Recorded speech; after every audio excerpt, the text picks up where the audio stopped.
Ladies and gentlemen, good afternoon. We are starting the press conference of the Vilnius summit. Allow me to introduce the participants. President of Lithuania, Gitanas Nausėda, President of Poland, Andrzej Duda, President of Ukraine, Volodymyr Zelenskiy, President of Romania, Nicuşor, Prime Minister of Denmark, Mette Frederiksen, and NATO Secretary General, Mark Rutte. Let me note that at first, the leaders will deliver their statements, and afterwards, you will have the opportunity Буде можливість задати запитання. I will now invite the President of Lithuania to begin. Mr. President, the floor is yours. Good afternoon. The Vilnius summit of the Bucharest 9 and Nordic countries has concluded. This year we are celebrating the 10th anniversary of the Bucharest 9. Over time, it has brought regions, countries closer together. And I am sincerely grateful to Poland and Romania for this initiative. Today's meeting, with the participation of our Nordic allies and Ukraine, highlights the growing pressure on NATO's eastern and northeast flanks and our collective efforts to address them. Given the full complexity of the present situation, I am particularly glad to welcome here in Vilnius the NATO Secretary General Mark Rutte and the President of Ukraine, Volodymyr Zelenskiy. In the face of the Russian threat, we must unify our efforts across the High North, the Baltic Sea, and the Black Sea. Also today, during the first session, we discussed extensively the preparation for the upcoming NATO summit. Our meeting in The Hague will present a great opportunity to continue building a stronger and better prepared alliance along the lines set in Madrid, Vilnius, and Washington. At the Hague summit, we expect a message of transatlantic unity, reaffirmed commitment to collective defense, and readiness to defend the allied territory. We also believe that allies will be ready to substantially increase defense investment. As we are moving towards reaching at least 5% of GDP on defense and defense-related investments, we expect the whole alliance to follow suit. Lithuania will be spending 4% of GDP on defense this year and more than 5% from the next year to 2030. Additional funds will be needed for a national heavy division, as well as for the German brigade's infrastructure, and for the host nation support to allied troops stationed in Lithuania. The Hague summit must also send a clear message that NATO stands with Ukraine. We must show that NATO stands with Ukraine through continuous support to its armed forces and Ukraine's Euro-Atlantic aspirations. In the coming months, one crucial objective will be to substantially increase military support to Ukraine, to ensure deterrence on the ground and to prepare conditions for the future negotiations on peace.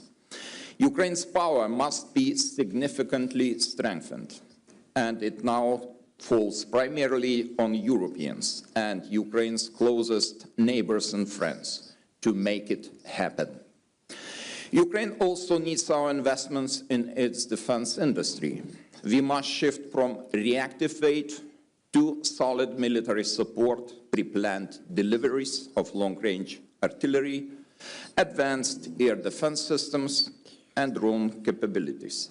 We'll still need progress on enhanced EU military support to Ukraine, with the whole goal to supply them with 2 million large-caliber shells. In times like these, unity is most important. Together, we are strong, and I am happy that we had very productive, frank conversation with our closest friends, and I hope it will be very helpful looking forward to the Hague summit. Thank you. Thank you, Mr. President. I will now invite the President of Poland to continue. Excellencies, ladies and gentlemen, I would like to start by thanking my friend, President of Lithuania, Gitanas Nausėda, for organizing this year's Bucharest 9 summit in the wonderful city of Vilnius. I'm also very pleased that NATO Secretary General Mark Rutte and the President of Ukraine, Volodymyr Zelenskiy, participated in our deliberations. Moreover, I'm glad to emphasize the involvement of representatives from the Nordic countries in our discussion. This is indeed an important step towards building an integrated northeastern NATO security space. The upcoming NATO summit in The Hague will take place in only 3 weeks, so this is an excellent moment to discuss our expectations ahead of this very important gathering. Ladies and gentlemen, we all know too well that we are facing critical threats and challenges from Russia. In response, we have to make NATO stronger, but also fairer.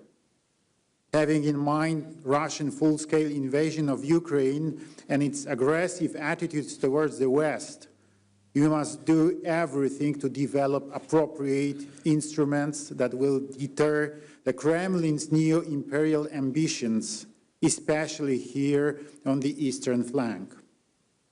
That is why our talks focused primarily on the urgent need to increase defense spending and on developing the production capabilities of national defense industries.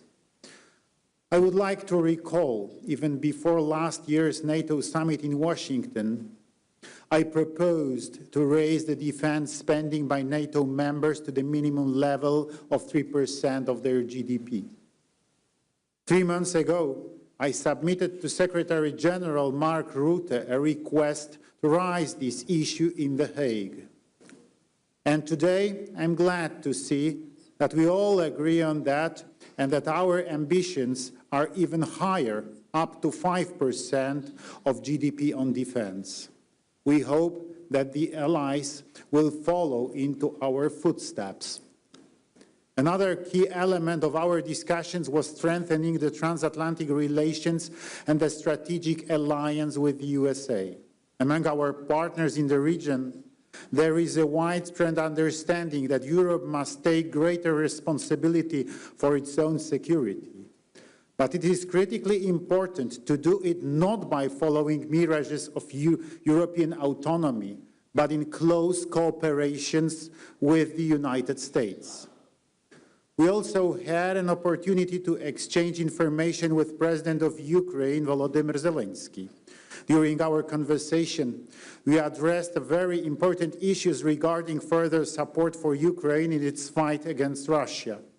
Continuing our assistance to Ukraine in various domains, military, political, and humanitarian, is critical to security in Europe and is Ukraine's integrations with Europe and Euro-Atlantic structures, including NATO. Ladies and gentlemen, for me, today's meeting had a special significance, and it was my last opportunity to speak at this forum as President of the Republic of Poland.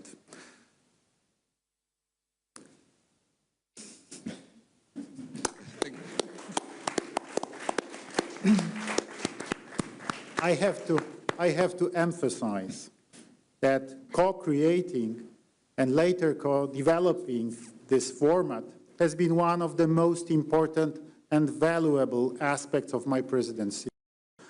Over the past 10 years, the B9 has been an effective tool strengthening the voice of the eastern flank, countries within NATO, and helping us shape the alliance's deterrence and defense policy.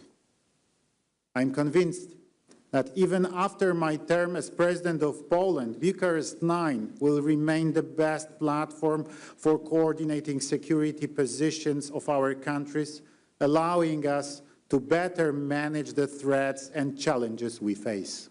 Thank you. Thank you, Mr. President. Mr. President Zelensky, please deliver your statement. Thank you so much. Gitanas, Mr. President, it's important to be here in Vilnius today. Dear friends, partners, we all want the same thing, to stop the Russian war, to bring real peace and to make security last.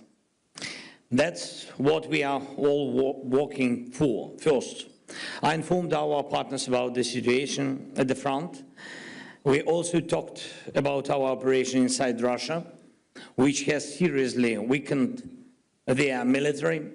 Operation Spiderweb showed that modern war really looks like and why it's so important to stay ahead with technology. All our joint investments in drone production, all our shared battlefield experience, everything we are doing together with our partners, it's making Europe stronger. Today, we agreed with our partners on several joint decisions that will strengthen our defense even more. I thank everyone for your willingness to help. There will be new packages, there will be new investments in Ukraine's weapon production, especially drones. Ukraine can produce much more, and we see partner investments as a way to give those partners priority access to restock their arsenals after this war. Second, I thank you all for our shared view of what diplomacy needs in order to succeed. Today, we see the situation clearly. If Russia turns the Istanbul meeting into an empty talk, there must be a new level of pressure, new sanctions, and not just from Europe. We need to work on joint sanctions at the G7 level, including with the United States and with everyone in the world who wants peace. It's very, very important that each of our partners supports this exact approach. Sanctions against Russia are necessary. It's important to seriously limit Russia's oil trade and its use of tankers. Sanctions, including secondary ones, tariffs and price caps, can work and push Russia toward peace. Without pressure, Putin will just keep playing games with everyone who wants this war to end. Talks in Istanbul just ended, and I'm waiting for the Minister of Mayor full report. They exchanged documents through the Turkish side, and we are preparing a new release of prisoners of the war. Third, the upcoming NATO summit can strengthen Europe's security, or if it sends the wrong signal, it will only encourage Putin. The key to lasting peace is clear. The aggressor must not receive any reward for war. Putin must get nothing that would justify his aggression. Any reward would only show him that war pays off. Geopolitical gains are just as important to Russia as money or territory. If Putin is allowed to decide who joins NATO, where NATO infrastructure can or can't be, then Russia's appetite for war will only grow. Our shared goal is the opposite, to completely end Russia's hunger for aggression. Ukraine is doing its part, and I am grateful to all partners who are doing theirs. And we must act as one united Euro-Atlantic community. The NATO summit in June is the right place and the right time to send a clear message. Russia will not get anything from this war. Strong decisions are needed. Decisions for Europe, not for Putin. We all need to work together to make this really happen, and it's doable. Thank you, everyone who helped us. Thank you so much. Thank you, Mr. Zelenskiy. President of Romania, the floor is yours now. For me, it's the first opportunity to participate as a president, and I've been very honored to be here, and I have to thank also to our host, very nice organization. So, Bucharest 9 started 10 years ago. It was just after Russia attacked Crimea, and at that moment it was a potential threat of Russia against European nations. And it was a proposal in order that the countries on the eastern border or eastern flank of NATO have a common voice. Now that potential threat became real, we have a war in Ukraine for more than 3 years, and all our countries faced a set of hybrid actions. So it's reality, and for us, members of Bucharest 9, and also for our Nordic allies, we have the same concerns.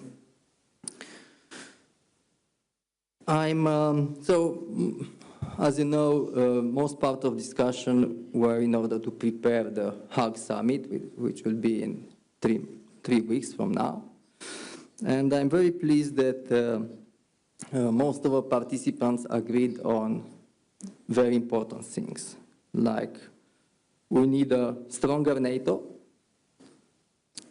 we need a stronger transatlantic connection, we have to not only to increase our expenses in defense, but also being able to produce military equipment in order to protect ourselves.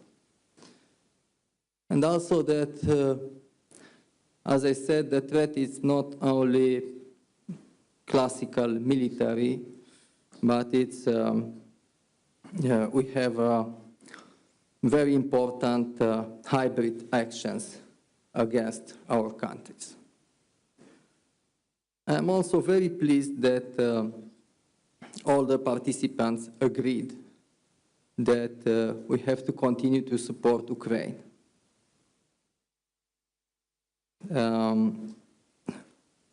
As a Romanian interest, I emphasize that we have a long-term concern on the security in the whole Black Sea area, including Republic of Moldova. And I thank to our partner that they continue to support the Republic of Moldova in his European integration process. And finally, I'm very pleased that everybody agreed that the next summit to be organized in Bucharest next year. Thank you. Thank you, Mr. President. Madam Prime Minister, it's time for your statement. Thank you, and dear Gitanas, thank you for hosting us today, and thank you for inviting the Nordic countries to join you here today in Vilnius.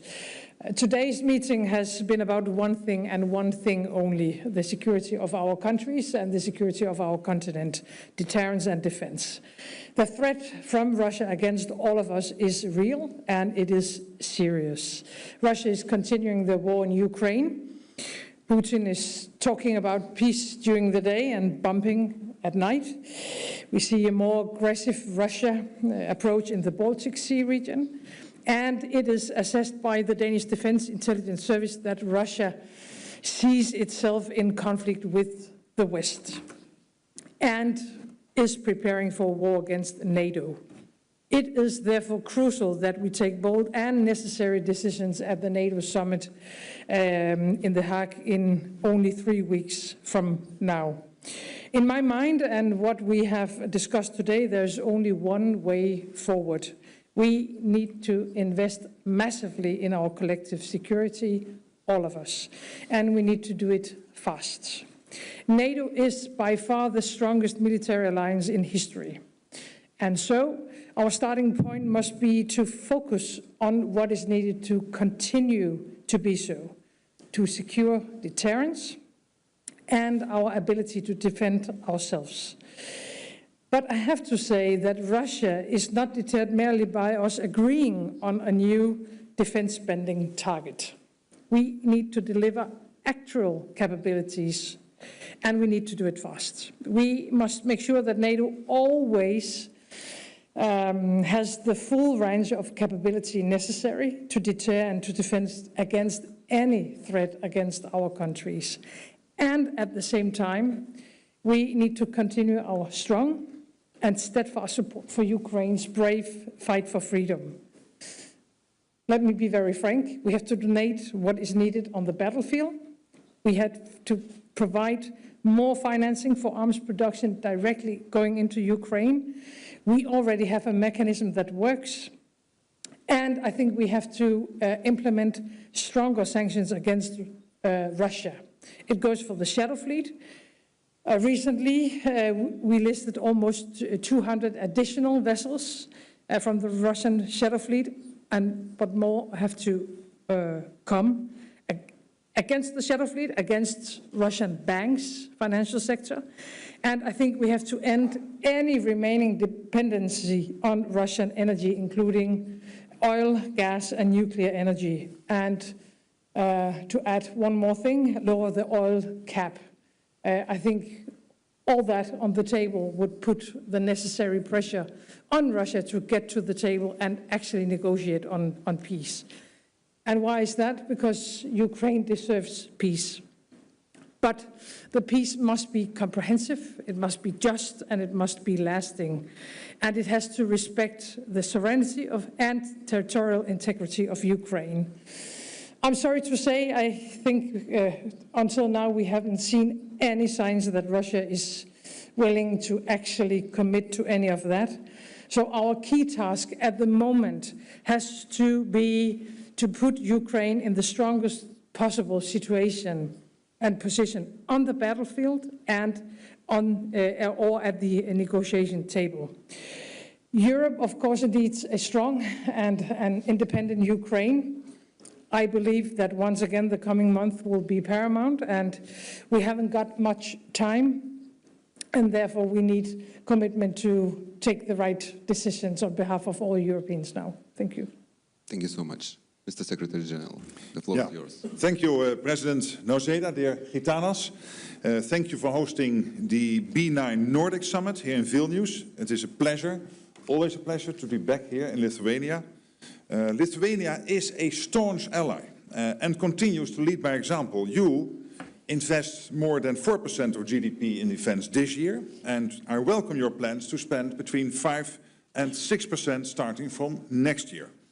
I think this sends an incredibly powerful message of commitment to our collective defense. And it also sets an example for our other allies.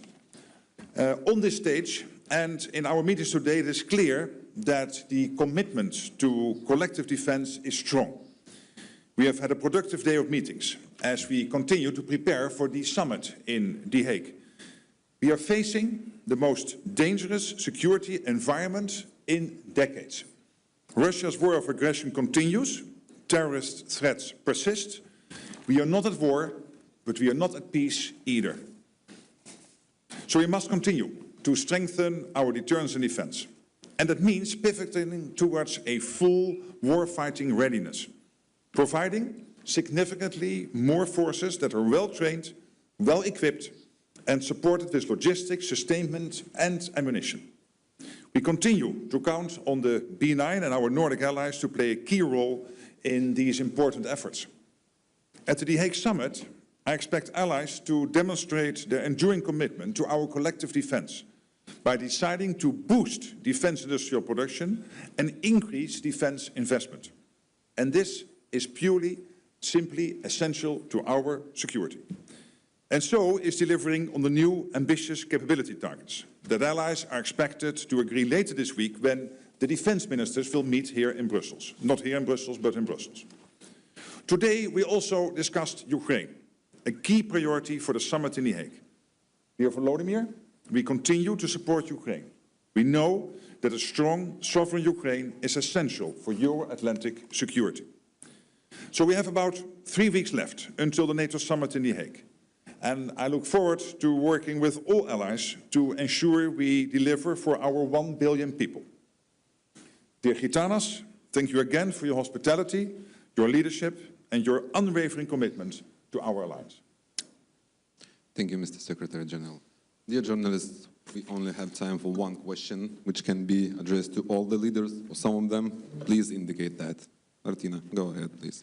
Hello, Martina Pikelytė, news agency ELTA. I have a question to all of you. So with the announcement that America will review its true presence in Europe, there has been some concern about a reduction in United States capabilities on NATO's eastern flank. So in this context, and given the fact that the current administration of the United States has reduced America's focus on Europe, what can be expected at the upcoming summit in Hague? Thank you. I think we can do in the same order, like made your statement. I will start. You know, I don't want to base my assumptions on the rumors. I would trust official information about the possible reduction of United States presence in Europe. So far, we have 1,000 US soldiers standing shoulder to shoulder with the soldiers of Germany, Norway, and other EFP countries. And we are ready to provide all necessary conditions even to increase this number, if there would be political will from the new American administration. So far, we are working on a broad range of activities, and I would like to remind you, last week, 100 meters from here, in the Cathedral Square, the Chancellor Friedrich Merz inaugurated the German brigade. Full-scale brigade will be deployed in Lithuania until 2027. And we are progressing on the all necessary infrastructure for German soldiers here. And those are my assumptions right now.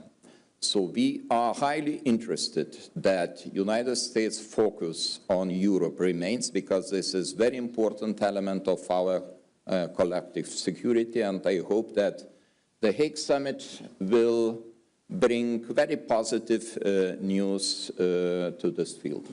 Thank you. Mr. President Duda, what would be your answer to the question? I can only answer that I had a few opportunities to talk with President Trump during last 6-7 months. I talked also with his secretaries, especially with Secretary Hague. And I have no information about any ideas of withdrawing American military forces, US Army forces from our part of Europe, from eastern flank. So this is my answer. President Zelenskiy, can you please give your views, or you can just... He refers to me now, but then maybe we should... About can NATO, switch it's as important to hear from you. Okay, no, but let me be very straightforward here. Since January, I get 2 questions from European allies. Question 1 is the US still committed to NATO? The answer is yes. Committed to NATO, committed to Article 5, and this has been many times repeated by President Trump in many meetings. So my only suggestion to many European colleagues is put on your television so that you can hear him say this. Don't ask me, he's very clear about this. But there is an expectation. The expectation is that we are going to spend more, because we need to spend more for our defense, but also it is because it is fair to equalize our spending with the spending the US is doing currently. Second question, but then they will stay, Mark, but they might withdraw their troops all of a sudden. And exactly as President Duda is saying, there's absolutely no indication of this.